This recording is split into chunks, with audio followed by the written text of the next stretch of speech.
anyway. Yeah. We want our address too. Yeah, it's totally are. Yeah, I guess you can figure out where we come from.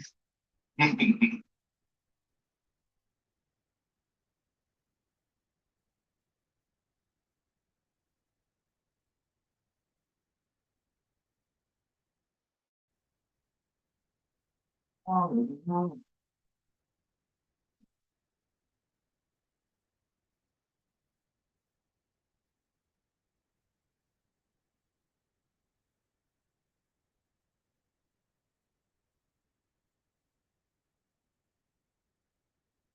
Maybe we both need to fix it.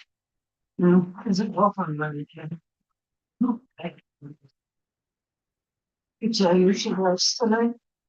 I thought she said she was gonna call them. Well, she's nice to sell by Monday. Maybe like the day. It would be like, she really also, it was doing more like the police. I saw her over there last Tuesday morning. Oh, I saw you there. Yeah. You guys were just finishing up. No. I'm gonna tell you that, yeah, some had a bunch of stuff now. Around that. That's it. It was, yeah. Well, I had to take 3 kayaks in the. Oh, really? County County? Yeah, you want to work with people. How are you? They weren't. Yeah, how did you? Well, I probably should just be a viewer for us. Oh, no, no. Hang up. Yeah, I thought it would. Let's go. Well, I'm sorry, no problem. Yeah. I thought it was all. I like, yeah. I thought they wait a little bit. It was like, see, like, first time, so. We actually got. I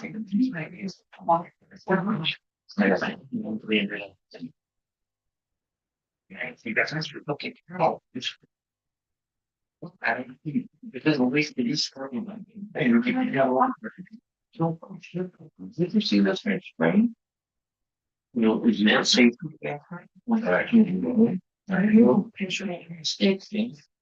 So let's ask them go wherever we go. We went, oh, I didn't hear. No. Yes. Okay. That's it.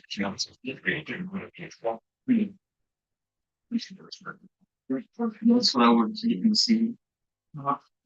That's just certain happens. This job. They call me. So he was stuck in a traffic jam. Okay. Right about 5.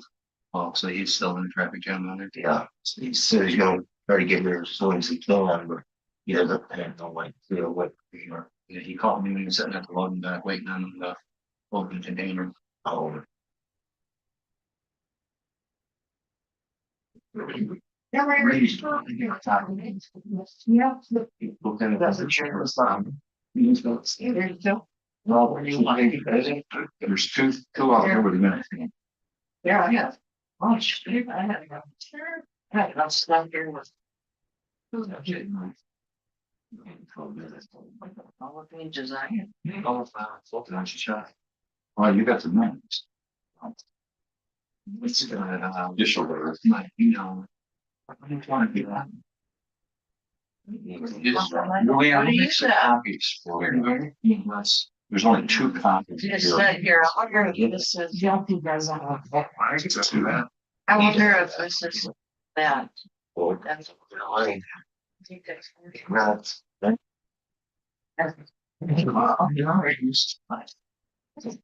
One first. All right. Let's just try and get them by time in. My random chair. You want to start from? They got these 2 pages. But I got all of this. And I wonder why I got so much on my chair. I don't know. Is this maybe the things? You know, usually Jackie does this stuff getting ready for the. I guess it doesn't really matter.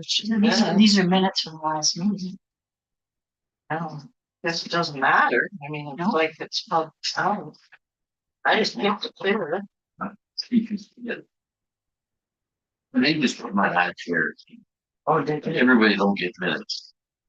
Or Just special you're people a like special me. person today. Yeah, I got something. Actually, you sat in a special chair. I can, that's kind of scary too. Well, no money. Yeah. I know. Go on. Get my back. So, You didn't know like that. yeah, Here you go. We'll throw the anchor out on that. yeah, Not a chance on that, right? right.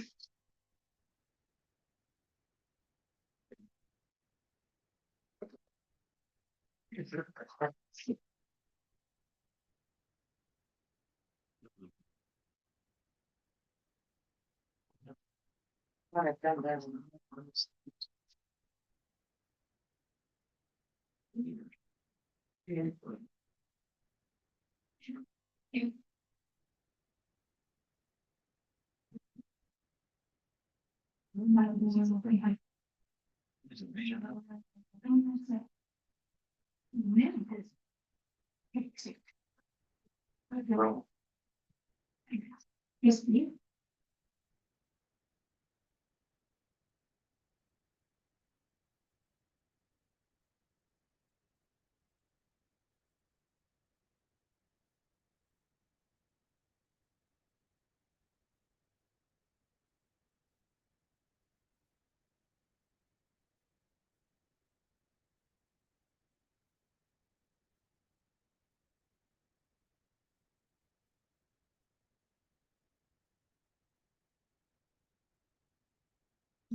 Tim, how are you? Hello. Hello. Absolutely. See?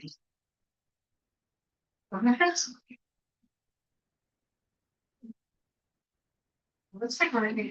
How would it start? I got to make all of it.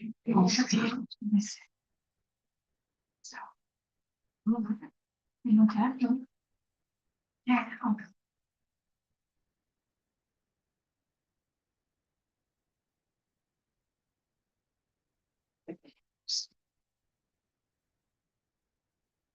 Yeah, I'm pretty well with you. I'm good.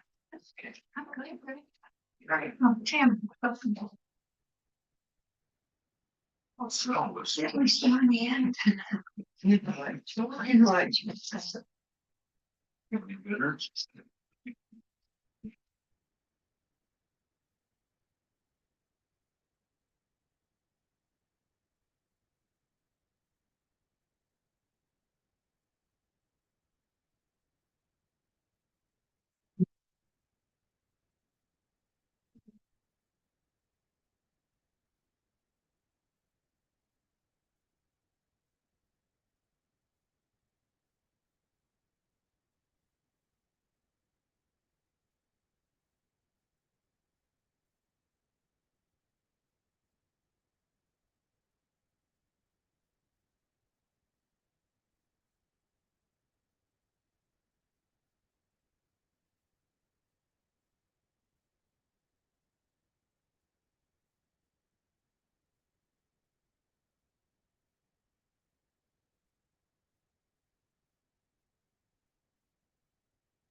Alvin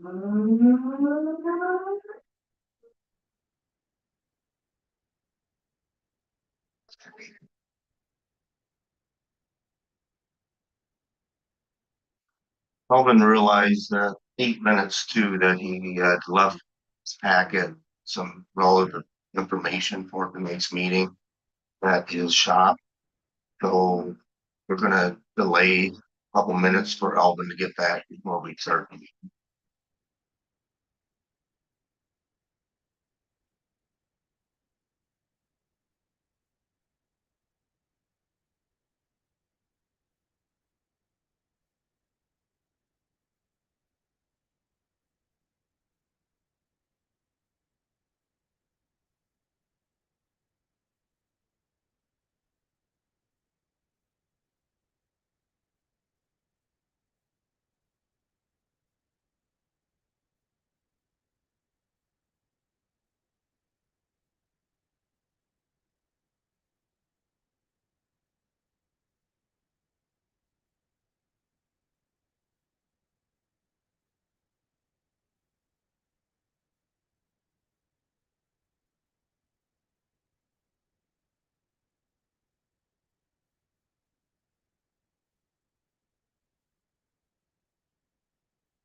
Well, this is probably, has everyone signed the sign sheet?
Yeah.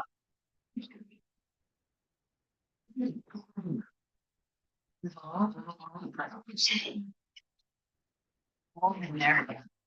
One thing or another. Please. All right, so we're gonna start the meeting now. Sorry for the delay. I apologize to everyone that's here. All right, start with roll call. Mr. Mansky, Here, Mr. Fletcher. Here. Notice is here. Mr. Opperman called. He said he'd try to get here as soon as he can. He's still delayed and stuck in traffic. Everyone knows fitness is out there.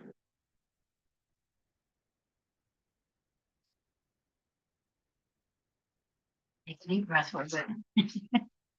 All right, so has everyone taken the time to read over the minutes from our last meeting? Need to approve the agenda first. Okay, And I have something to add to the agenda. okay. A couple of things that the township board wanted me to bring to this board. We could tuck it in right after public comments. There's just 3 items. If that works for you. well, if we would add anything, it probably would have to be under the new business, right? Under like 8:05 after 8:05. Well, there are things the board wants this board's attention drawn to before we start. So earlier in the meeting is better.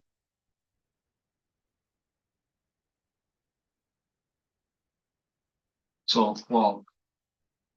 You would want to do it under, well, that's open the special public hearings. Yeah, they want me to show you the minutes from the last two meetings of what they discussed. That they would like to direct this board to a couple of items. Okay. Well. Let's add it. There it goes. Items from township board. It should be. The new business spot. Can you discuss it in the public comment with us? I guess I could. Or you must be part of the public? Well, it's not a public comment, but I Right, can do it during that Right, time. 'cause if we- otherwise it should be in the new business. Okay. And you're telling me that you'd like to discuss it before that. Well, just because the public hearing was so early, Right. I understand that it is. It's going to do it in your public comment with us. Discuss it with the board in the public comment. Okay. I guess it works as long as you hear it. Really, then it keeps the anyway. Okay. If you want. They just want us to hear and review it. Mhm. Okay. Does that work? Okay, so then everybody. You know, we present it to us in the door, right? And that way we're not. That's in the formal agenda. At that, I motion that we accept the agenda as is. I'll second that. Roll call, Mr. Zoll, Yes, Mr. Savage, yes, Fletcher. Yes. Kasky. Yes. So, has everyone had a chance to go through the minutes? And read them.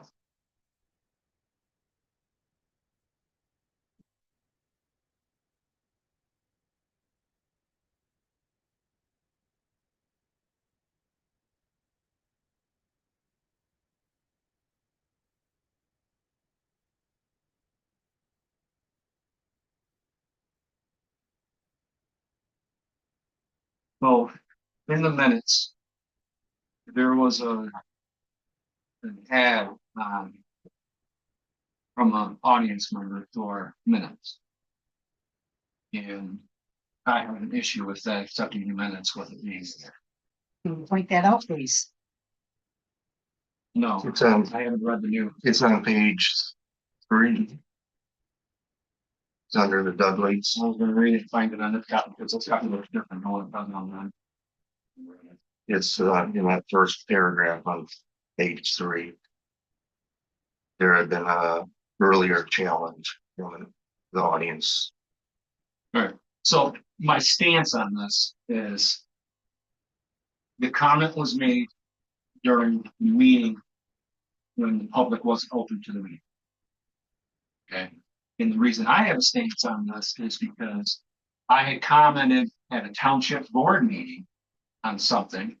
The township board meeting had even replied to my comment. And we had a discussion on it. I later went to go get the minutes to have to show that I had proof of my comment, what was said. And I was told wasn't put in the minutes. The reason it wasn't put in the minutes is because it was comment made outside of public comment, and I wasn't on the agenda.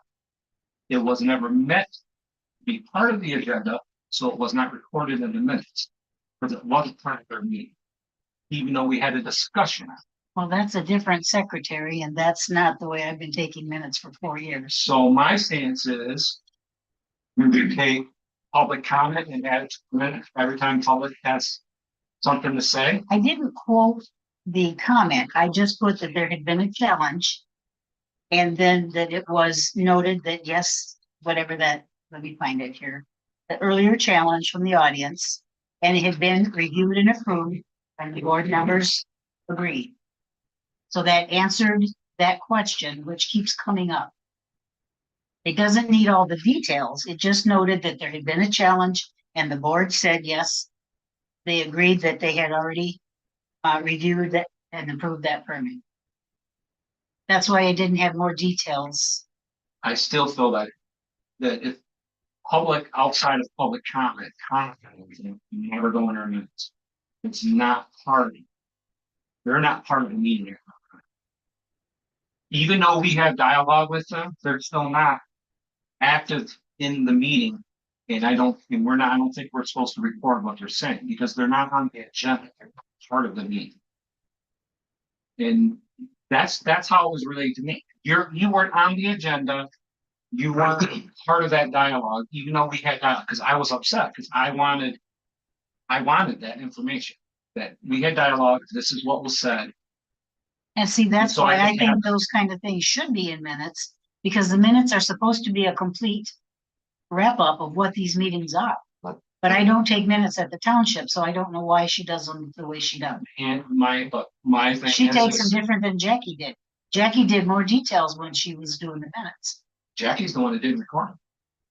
No, it would have been Laura, because Laura is the No, new, not the new one. Jackie was in the so position. this was older. Yeah. Well, And my stance is if he had a comment on it, why wasn't it said during citizen comment?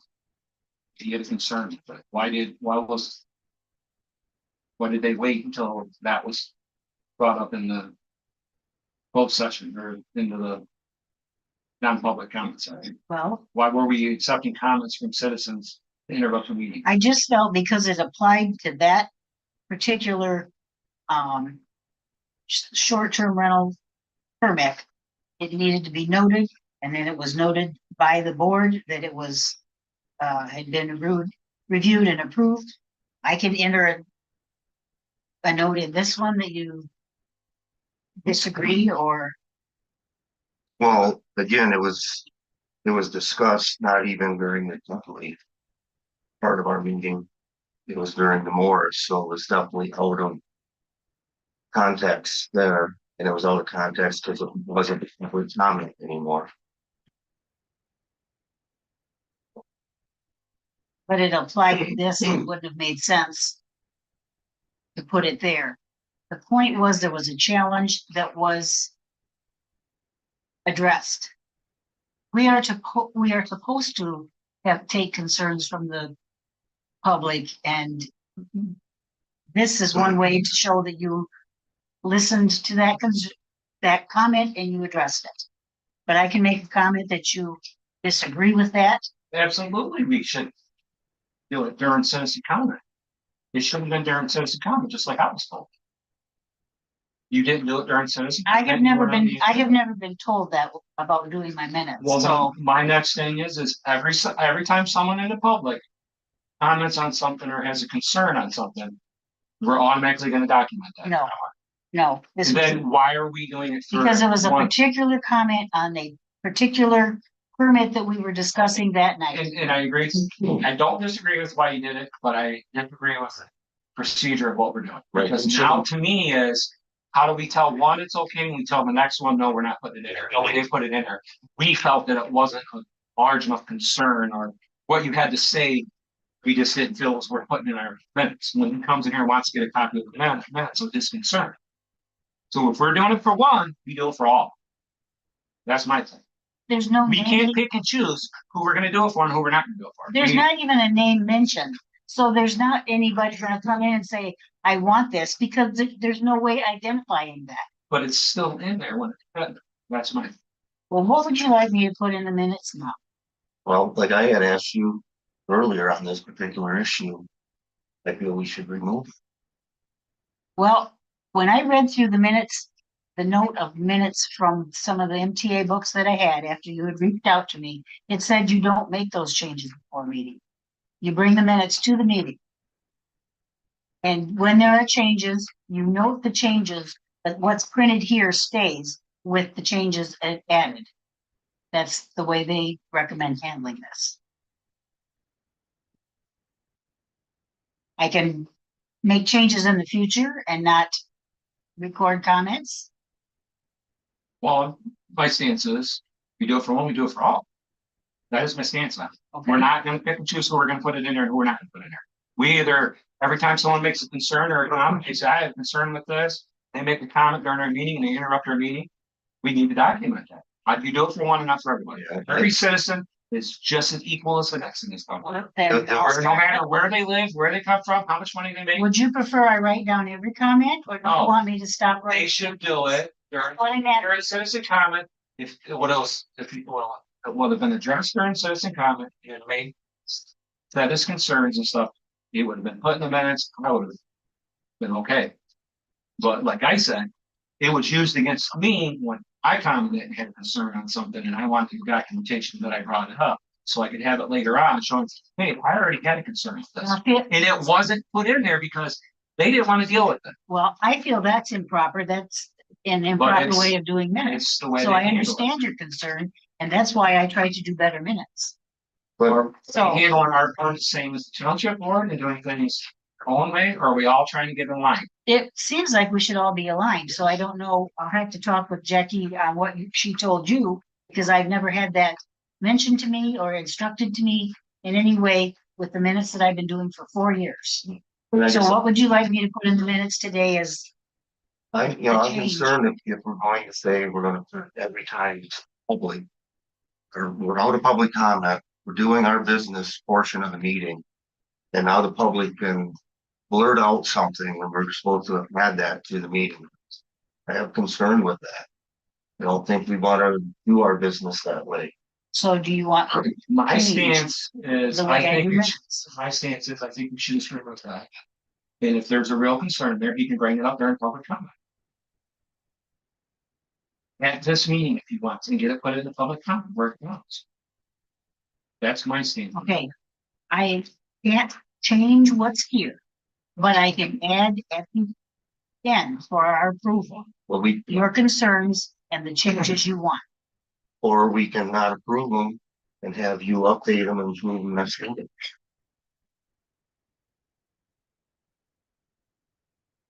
Only if I talk to MTA and they tell me, because what I read in the books, I'm not supposed to. And if, okay, so. If that's the case, we need to all go over that, so we all understand that too, because we have numerously. At this board, done exactly what he wants to do. And made changes to the minutes. You've done it, you've been. Who's he? That says that you would like to have them removed. You're saying that you can't, because what a TA says, you want to look at the board. And all I'm saying is in other meetings, we've not approved minutes. You've gone back and changed on it. What, so we would approve them, then we were approving. You're saying MTA says no.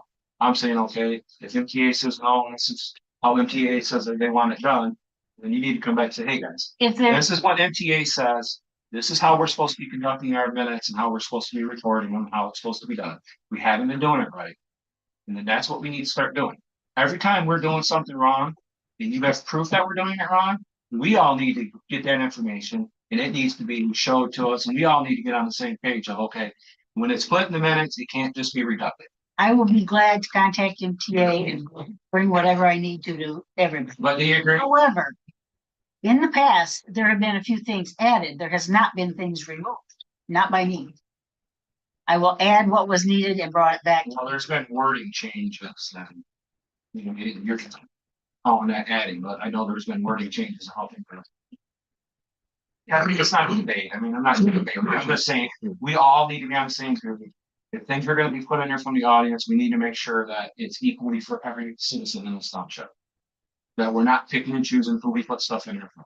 I'm not picking and choosing. I'm not saying you are. I'm not saying that you didn't take it because you thought it was a legitimate issue and that you reported it because you thought it needed to be recorded. That's not what I'm just saying. I'm just saying that that's how it's going to be taken by other people in our township. Other residents are going to look at us, well, this got recorded. I said something, they record mine, and I want mine recorded.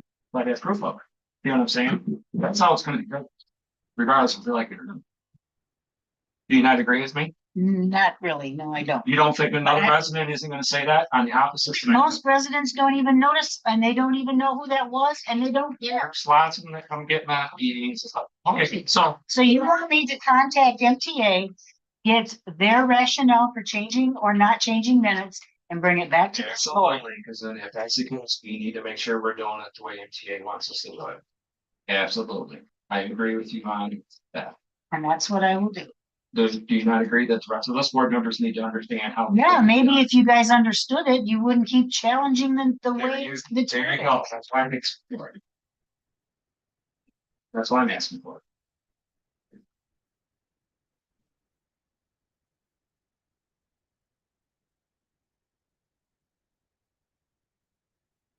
it.